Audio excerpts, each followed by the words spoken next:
Je sais pas comment il se sent. Permets-moi s'il te plaît. Ouais. Voici comment il marche en route. Ouais, il marche en arrêtant pour qu'on puisse voir la pompe de la fille X qui sort avec la fille Y et ainsi de suite. D'autres aujourd'hui, et donc, essaient même de cacher avec le maquillage.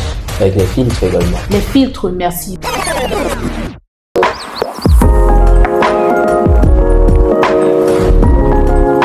Le plus grand danger d'aujourd'hui n'est pas l'échec, mais de vivre une vie qu'on n'a jamais choisi de vivre. Pourquoi? Parce qu'elle a été considérée comme une norme. Aujourd'hui, on a grandi avec des habitudes qui, malheureusement, n'étaient pas forcément les choix que nous avions faits, qui étaient considérés socialement comme une norme. Et encore, on ne s'est jamais réellement assis et se poser des bonnes questions à savoir est-ce que c'est ce qu'on a réellement voulu avoir. Donc, je suis Marseille Emeraude. Moi, c'est Delon Patsa. Bonjour à tous, bonsoir à tous. Tout dépend de l'heure à laquelle vous regardez cette vidéo. Dans cette vidéo, nous allons vous parler de 4 normes qui, selon nous, détruisent notre jeunesse. Donc, si c'est que cette thématique vous intéresse, vous vous abonnez, vous cliquez sur la cloche de notification pour pouvoir être averti à chaque fois que nous allons poster une vidéo. Alors, je pense que si on ne peut pas commencer sans toutefois déjà définir qu'est-ce que c'est qu'une norme. Naturellement. Alors, une norme, c'est pas forcément une vérité. Donc, une norme, c'est une habitude sociale qui est répétée au point où ça devient invisible. Okay. Donc, selon toi, quelle est la norme ou bien quelle est la première norme que tu vas citer, que tu as pu remarquer dans l'environnement, dans ton environnement, que tu penses que ça détruit notre jeunesse? Ok. Merci pour la question. Je vais répondre. Bon, je vais répondre en tant que jeune femme également. D'accord. Okay, en croissance. Pour ma part, la première chose que j'ai remarqué aujourd'hui, et c'est ce qui est en train de se répéter au fur et à mesure, c'est vouloir en fait avoir de la valeur au point d'être désiré sans toutefois savoir ce qu'on vaut réellement. Ok, tu veux dire quoi par là? Ok, ce que je veux dire par là, c'est aujourd'hui, la plupart des jeunes filles, qui est leur valeur lorsqu'elles se sentent désirées par autrui? Ça veut dire ce sont les yeux des autres qui les rassurent. D'accord, je vais prendre un peu un exemple très classique, terre à terre, pour qu'on puisse comprendre. Aujourd'hui, c'est normal dans la jeunesse, c'est normal dans l'adolescence, par exemple, d'avoir de l'acné, tu vois, chez les jeunes filles surtout, d'avoir de l'acné parce qu'il y a aussi ce qu'on appelle les hormones chez les femmes et tout ça là. Bref, il y a tellement de choses. Donc, l'acné, c'est courant chez les femmes.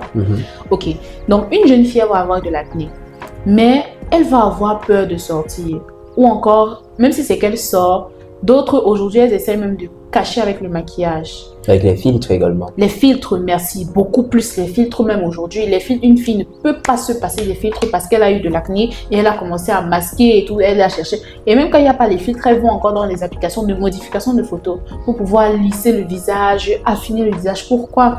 Parce qu'en réalité, elles se jugent ou encore elles se voient en fonction de la vie des autres. Beaucoup plus du sexe opposé, j'ai envie de dire. Donc, moi, c'est une norme que j'ai observée qui en réalité n'est pas normale. Parce qu'une femme ne devrait pas être jugée comme ça. C'est ce qu'on appelle sa valeur, j'ai envie de dire. La valeur d'une femme normalement est jugée à ce qu'elle dit, à ce qu'elle pense, à comment est-ce qu'elle fait, à comment est-ce qu'elle agit, son comportement, merci. Mais pas à ses traits physiques, pas du tout. Et aujourd'hui, c'est pour cela que nombreuses se sentent même complexées. Et c'est même ça le prochain point. Bref, on va en parler au fur et à mesure de la vidéo. Restez justement jusqu'à la fin parce qu'il y a un point très, très, très important également que la jeunesse adopte aujourd'hui qui est à surveiller. Franchement, parce qu'il y a des points, si on ne les surveille pas, on risque d'entrer en dépression. Et ça me pousse un peu à dire que on vit aujourd'hui dans un monde d'apparence. L'apparence, c'est-à-dire ce que tu montres, c'est-à-dire au monde, vaut beaucoup plus que ce que tu es. Tu vois, on a tendance à attribuer une certaine valeur à une personne dépendant de comment est-ce que cette personne se présente physiquement, alors que très souvent, ce n'est pas le cas. Ok, donc moi, je vais parler un peu concernant nous les hommes, tu vois. Et je pense qu'une norme qui nous détruit, nous, les jeunes hommes, c'est que on a tendance à croire que la valeur d'un homme se mesure à sa capacité à avoir du succès auprès des femmes. Ou bien la valeur d'un homme se mesure à sa capacité à courtiser des femmes, tu vois, à séduire des femmes, alors que ce n'est pas le cas. Je pense que ce qui crée ça, c'est les réseaux sociaux, tu vois, ou bien les télé-réalités. Et je vais prendre un exemple pour pouvoir mettre les gens dans le contexte. Moi, je me rappelle lorsque j'étais en première terminale, je regardais beaucoup les télé-réalités. Mais tu vas te rendre compte que lorsque tu regardes les télé-réalités, forcément, ça va te pousser à aller sur les réseaux. Parce que ces personnes qui passent dans les télé-réalités, forcément, tu veux des comptes Instagram. Et donc, ça va te pousser à continuer à le suivre sur Instagram, tu vois. En fait, moi, je me rendais compte, lorsque je revenais à l'école, que les gens parlaient beaucoup plus de certaines personnes dans cette télé-réalité. Et lorsque tu partais regarder ce que ces personnes faisaient, c'était des personnes qui, soit peut-être, sortent avec une fille X, et après, ils trompent la fille X, ils sortent avec la fille Y, et ainsi de suite, tu vois. Et donc, forcément, en tant que jeune personne, parce que lorsqu'on est jeune, on a souvent tendance à vouloir fit in the environment. Ça veut dire qu'on veut très souvent appartenir, on veut aussi être reconnu. Et donc, moi, en tant que jeune, forcément, lorsque tu arrives et puis tu vois que l'actualité, c'est ce type de personne, forcément, toi aussi, tu vas te dire, ok, ça veut dire que si moi aussi, je veux qu'on parle de moi, si moi aussi, je veux être à la une, il va falloir que j'adopte ce genre de comportement. Et c'est comme ça que ça nous amène à réfléchir et à se comporter comme ça. Et les conséquences, elles sont là. Ça veut dire que, moi je pense que la première conséquence déjà de ça, c'est que on a une sorte de désorientation. Ça veut dire que quoi? Au lieu qu'un homme, bien évidemment, va mettre son focus à se bâtir en tant que personne, bâtir ses compétences, son intelligence, ses relations, il va plutôt aller taper sur YouTube comment draguer une fille, tu vois. Parce que son but, en fait, c'est de... Tu vois, c'est d'avoir du succès auprès des femmes. Et donc, moi, je pense tout simplement que ça nous détruit. Et j'aimerais également dire que selon moi, je pense, selon mes recherches également, c'est que, et mon observation, c'est que la valeur d'un homme, selon moi, ne se mesure pas à sa capacité à avoir du succès auprès des femmes, mais plutôt sa capacité à être utile à son environnement et au monde. Et même pas seulement les hommes sexe masculin, hommes avec grand H, c'est-à-dire femmes inclus. Je pense que notre valeur se mesure à notre capacité à être utile à notre environnement. On ne va jamais célébrer quelqu'un parce que cette personne a eu du succès avec 500 femmes, a eu du succès avec 1000 femmes, non. Mais quand on regarde un peu dans notre environnement, on se rend compte que qui sont les personnes qu'on célèbre le plus? Ou bien qui sont les personnes qu'on ne va jamais oublier? Ce sont des personnes qui ont été utiles, tu vois. On parle aujourd'hui de Dangote, on parle d'Elon Musk, on parle de Martin Luther King qui est mort de cela, de cela. On parle aujourd'hui de, je sais pas, de Nelson Mandela. Ça sont des personnes qui ont été utiles à leur environnement et au monde. Donc moi, je vais conclure en disant tout simplement que oui, la valeur d'un homme ne se mesure pas à sa capacité à avoir du succès auprès des femmes. Ça parce que tu peux séduire X, Y, Z, que tu es un homme fort. Non, c'est parce que tu es utile à ton environnement, tu sers à quelque chose que tu es un vrai homme, selon moi. D'accord. Ce qui va justement m'emmener au prochain point, la comparaison. Parce que ton point, c'est comme si tu m'as précédé. Parce que ce que j'ai dit, j'allais continuer avec ça, mais ce que tu dis encore renforce justement ce côté comparaison-là, parce que la comparaison aujourd'hui est devenue tellement normale. C'est-à-dire, tu te regardes toi aujourd'hui, tu regardes ta vie, tu regardes la vie d'une personne Y, et puis tu te dis, mince, lui, il a fait comment pour avoir ça? Pourquoi moi aussi, je n'ai pas ça? Qu'est-ce que je ne fais pas qu'il fait pour pouvoir avoir ce qu'il a pas? Tu vas voir un jeune aujourd'hui de, par exemple, je vais dire n'importe quoi, de 25 ans, qui a déjà une voiture, qui a déjà une maison, qui a également construit des maisons dans son village à ses parents, qui chaque week-end est en train d'offrir des boissons de part et d'autre à ses amis. Et toi, tu te regardes, tu es encore dans tes études à 25 ans. Ou encore, disons même que tu as fini avec tes études, tu vois. Tu es peut-être en train de te faire une formation ou bien de développer tes compétences, de te chercher, merci. Et puis tu te dis, mais qu'est-ce qu'il a fait? Tu ne te poses pas les bonnes questions. Très souvent, ce qu'on oublie, c'est que malheureusement, c'est ça le monde d'aujourd'hui, c'est devenu ce qu'il est. Il y a du bon et il y a du mauvais, toujours du pile ou du face. Ça veut dire qu'il y aura toujours des personnes qui auront cherché la facilité pour pouvoir accomplir leurs objectifs. Like, you don't want to fit in your environment, but you wish you could fit in the environment of somebody else. Tu vois ce que je veux dire, donc? C'est un peu ça. Côté comparaison, c'est devenu tellement normal aujourd'hui de se comparer avec les gens. Ouais, et moi je constate ça beaucoup plus chez les femmes. Je sais pas, pourquoi est-ce que vous les femmes, selon toi, pourquoi est-ce que vous les femmes vous comparez autant? Parce que nous les hommes, c'est vrai, les hommes peuvent aussi se comparer, mais l'observation que j'ai faite, ça porte beaucoup plus, ça met beaucoup plus mis en lumière les femmes. Hein. Lorsque tu es ami avec une autre, enfin, il y a une amitié femme-femme, tu vois. Si peut-être on drague plus, l'autre attire plus l'attention que l'autre, elle aura tendance à croire que non. Je sais pas, il y a toujours ce complexe-là entre vous. Selon toi, pourquoi c'est que ça arrive? J'ai envie de dire, la raison principale même, je devrais même d'abord le dire, c'est que les femmes réfléchissent avec les émotions. Les femmes réfléchissent avec le cœur et pas avec le cerveau. Chez l'homme, c'est le rationnel. Chez l'homme, lui, il a la facilité à prendre des décisions très rapidement. Alors qu'une femme, elle va d'abord s'attacher aux émotions. Elle va d'abord regarder le côté affectif, le côté... tu vois ce que je veux dire? C'est pas trop ça chez la femme. Donc nous, les femmes, c'est comme ça que nous sommes, malheureusement. Et ça, c'est pas bon parce qu'on n'a pas cette capacité-là à savoir maîtriser nos émotions également. On ne nous apprend pas à maîtriser nos émotions. On ne nous apprend pas à gérer nos émotions. Ce qui nous pousse très souvent à parfois tomber dans ce qu'on appelle la jalousie. Il y a la jalousie meurtrière même. Ça existe.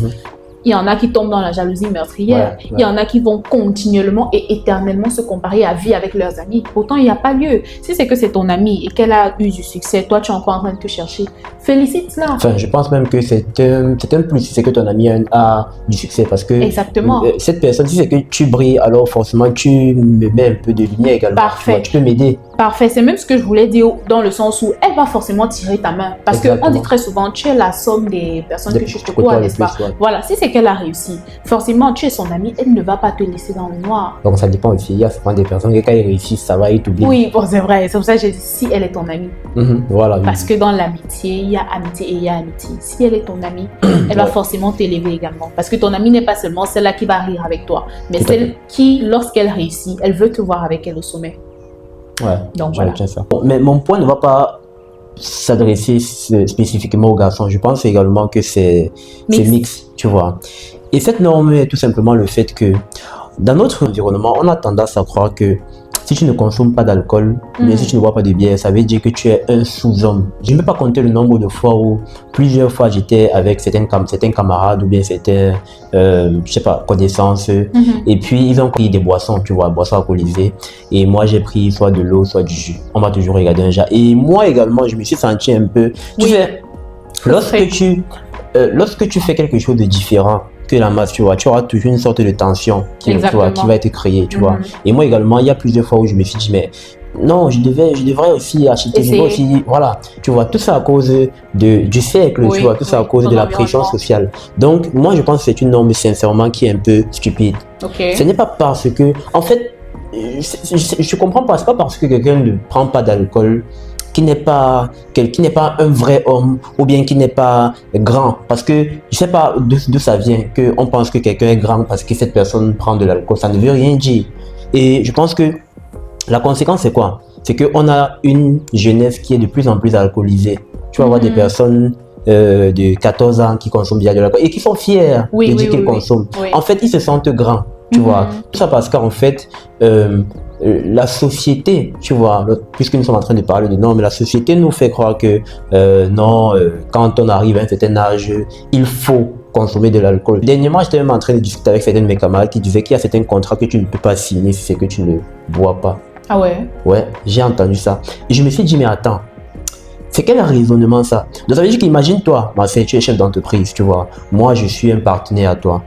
Un partenariat, c'est gagnant-gagnant. Donc forcément, ça veut dire que si c'est que tu veux faire un partenariat avec moi, ça veut dire que tu sais que je peux t'apporter quelque chose.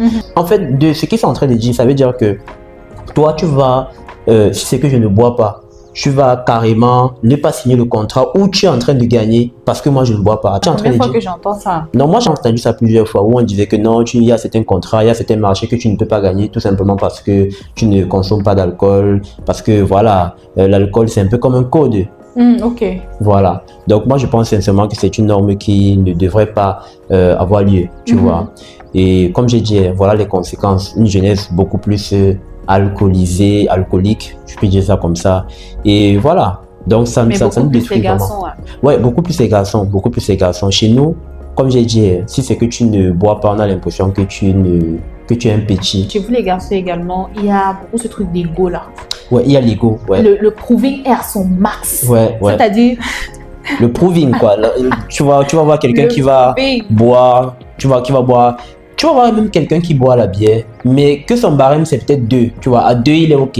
Mais parce qu'il est avec des gens qui peut-être boivent 5, 6, il va vouloir faire du proving parce qu'il ne veut pas qu'on l'appelle petit et donc il va se mettre à boire 3, 4, 5. Et au fur et à mesure que l'habitude se développe, c'est comme ça que ça reste et ça grandit encore. Et c'est comme ça qu'on a des gens qui grandissent avec ce paradigme-là et quand ils fondent une famille, ils ont toujours le même paradigme, ils sont toujours alcooliques et...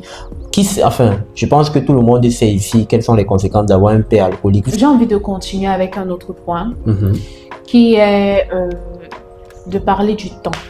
Mhm. Du temps. Quand je parle du temps, j'ai envie de dire, je ne vais pas, c'est pas un point où je vais tellement développer. Mhm. C'est normal d'avoir 22 ans et de continuer à se chercher. Mhm. C'est normal d'avoir 20 ans et de ne pas avoir de petite amie. Mhm. Déjà même à 20 ans, pourquoi est-ce que tu te presses? C'est normal, c'est normal, c'est normal. Je pourrais continuer de citer encore et encore. Mhm. Mais c'est tout simplement pour faire comprendre que chaque chose a son temps. Mhm. Chaque personne a son temps.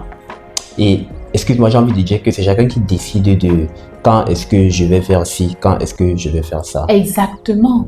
Il ne faudrait pas que nous soyons influencés sous les accomplissements des autres. Mhm. Pas du tout. Sous l'effet de... Parce que on a à tous notre timing. Mhm. Si c'est que tu mets ta marmite à bouillir sur le gaz et moi je mets la mienne à bouillir peut-être sur le feu de bois. C'est-à-dire que chaque marmite aura son moment Ouais, pour d'ébullition. ouais. Exactement. On n'est pas pareil. Dieu n'est pas fou, comme on a l'habitude de le dire. Dieu sait pourquoi est-ce qu'il fait en sorte que toi, tu sois comme tu es et moi, je suis comme je suis.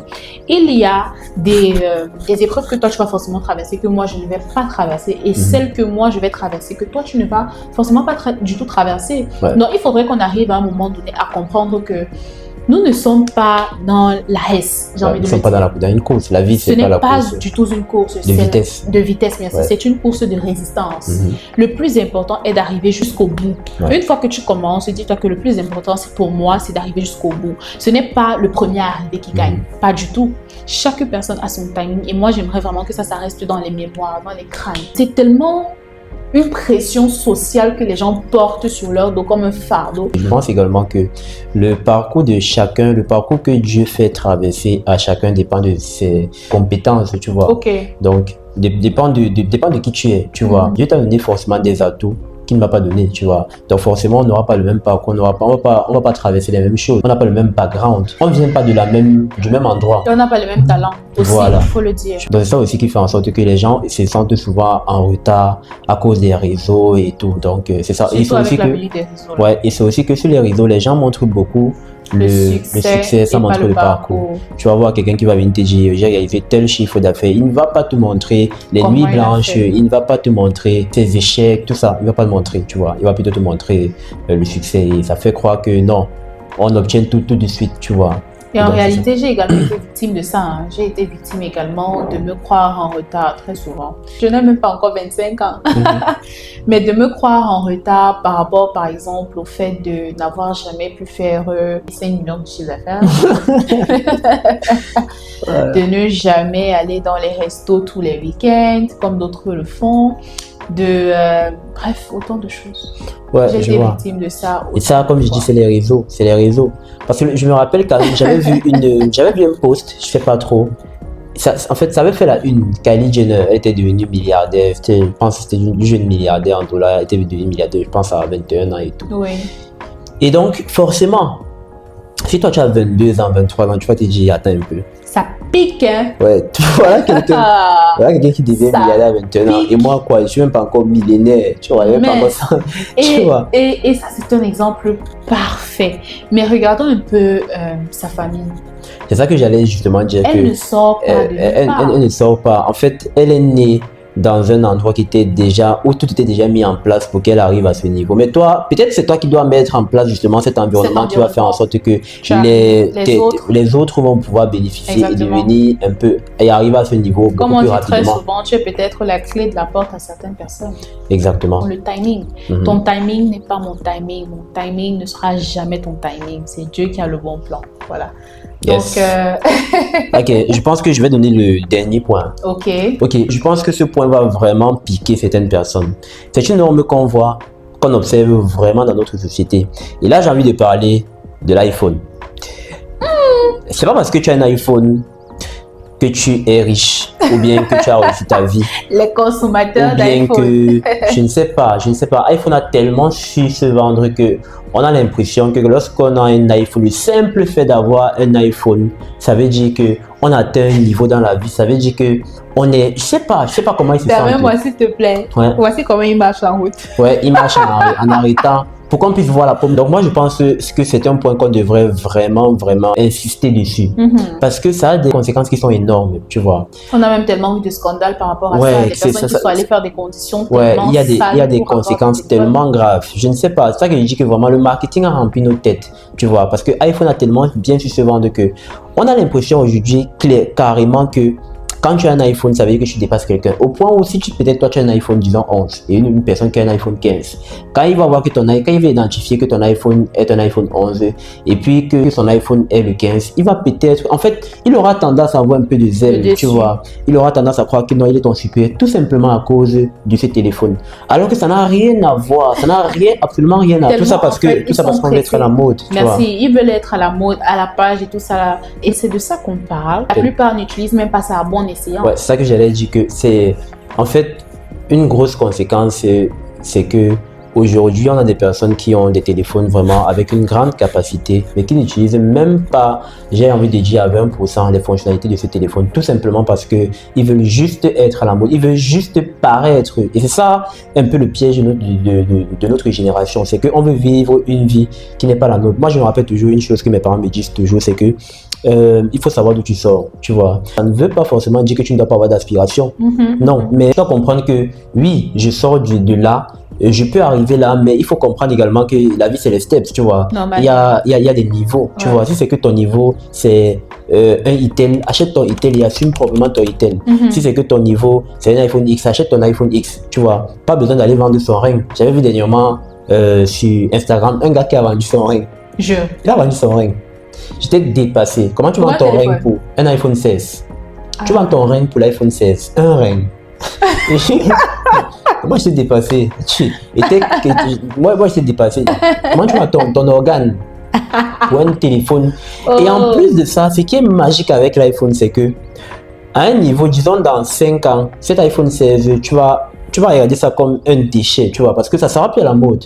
Il y aura peut-être l'iPhone 25 ou bien l'iPhone 20, tu vois. Oui, puisque chaque année d'ailleurs. Chaque année, il y a une nouvelle version. Donc, il se rassure de faire en sorte que la nouvelle version vienne démoder l'ancienne version, tu vois. Donc, quand il y a l'iPhone 17, on a l'impression que l'iPhone 15, c'est rien, tu vois. Quand il y a l'iPhone 18 qui va sortir, on aura l'impression que l'iPhone 16 sera rien. Et ainsi de suite. Et ainsi de suite. Et donc, ça fait en sorte que les gens vivent aujourd'hui au-dessus de leurs moyens. Il y a des personnes qui ont des iPhone 12, 13, 14, 15, bref, mais qui ne produisent même pas 100 000 francs le mois. Merci. Alors que c'est un téléphone, je ne sais pas, de 500, 600, 800 000. Même 50 000 ne produisent pas. Donc, ils ont des téléphones et même pour mettre le crédit à l'intérieur, même pour mettre la connexion, c'est plus que... problème. Tu vois, c'est plus que... c'est un problème, même pour mettre la connexion comme tu as dit là. Il y en a que je connais, dis-toi, qui ont des téléphones comme ça. Mais tu sais, bon, il y a les universités publiques au Cameroun. On sait tous combien l'université publique ça coûte. Quand même, c'est... Merci. Tu as une université publique qui coûte 50 000, mais tu achètes un téléphone de, je sais pas, 800 000. C'est quoi le projet? Bon, en tout cas... Et parfois, tu ne parviens même pas à payer ta pension. Tu es dans une famille où les moyens, malheureusement, ça ne permet pas, mais tu te permets quand même de... Et s'il te plaît, je vais me rappeler quelque chose. Ils cotisent. Oui. Ils ont une caisse spéciale. Au point où tu vas peut-être présenter une opportunité à quelqu'un, il va te dire non, j'ai un projet là. Ouais, si tu parles de projet de business, il va te dire non, je suis actuellement en train d'économiser pour acheter un téléphone, mon iPhone. Et tu regardes la personne qui te dit il économise pour acheter l'iPhone. Tu te demandes, mais qu'est-ce que tu fais? Il te dit avec son argent de poche et tout ça là. Tu te dis, waouh. Ouais. Ça, c'est vivre au-dessus de ses moyens, carrément. Et tu sais que si c'est que tu as un téléphone de haut de gamme, forcément, tu voudras aussi aller dans des endroits chics. Tu vas vouloir porter des vêtements chics. Tu vois que, en fait, voilà, tu vois, ce téléphone, en réalité, te fait t'accommoder, tu vois. Alors que tu n'appartiens pas à ce niveau, mais ça t'amène à ce niveau. Et si c'est que ça t'amène à ce niveau, forcément, tu vas vouloir être comme les gens qui sont à ce niveau-là. Donc, tu vas vouloir porter les vêtements chers, chaînes qui sont chères, bref, les accessoires et tout. Donc, tu vois qu'un simple téléphone te fait dépenser, te fait faire des achats compulsifs, tu vois, vivre avec des dettes et tout. Et donc, voilà, et c'est comme ça qu'on a aussi des personnes qui grandissent comme ça, des adultes qui grandissent comme ça, qui n'ont pas... qui ne pensent qu'à apparaître, qui ne pensent qu'à avoir les derniers cris du téléphone, mais qui ne réalisent rien. Malheureusement. Voilà. Donc voilà, ça c'était quelques points qui effectivement pour nous sont considérés aujourd'hui comme des normes, mais qui en réalité détruisent et beaucoup plus individuellement, parce que c'est lorsqu'on se retrouve seul. Moi j'ai toujours dit la solitude est parfois très importante, parce que quand tu te retrouves avec toi-même, tu te remets en question, merci, tu te poses en réalité là maintenant à cet instant les bonnes questions. Ce sont des normes à couper, à détruire carrément et se créer sa propre image, identité, sa propre vision de la vie, quoi. Exactement. Soyons authentiques, les gars. Soyons authentiques. Et moi, j'ai envie de poser la question à ceux qui nous regardent, de nous partager également dans les commentaires. Est-ce qu'ils sont tombés dans ce genre de piège? Moi également, je suis tombé dans ça. Ça sert à rien au final. Hein. Toi également, tu as dit que tu es tombé dans ça. Exactement. Le fait de te comparer, de penser que tu es en retard. Donc, en fait, comme on a dit, ce sont des normes, franchement, qui nous amènent à agir bizarrement. Donc, merci d'avoir suivi cette vidéo jusqu'à la fin. N'hésitez pas également à nous mettre des pouces bleus si vous avez aimé cette vidéo. Pour nous encourager. Merci. À vous abonner également et à activer la cloche de notification pour être au courant à chaque fois que nous allons poster une nouvelle vidéo. Et surtout à partager cette vidéo pour pouvoir aider la majorité de nos frères. Et la majorité de nos petits. Exactly. So, merci d'être resté jusqu'à la fin de cette vidéo et on se dit à très bientôt dans une prochaine vidéo de Youmana.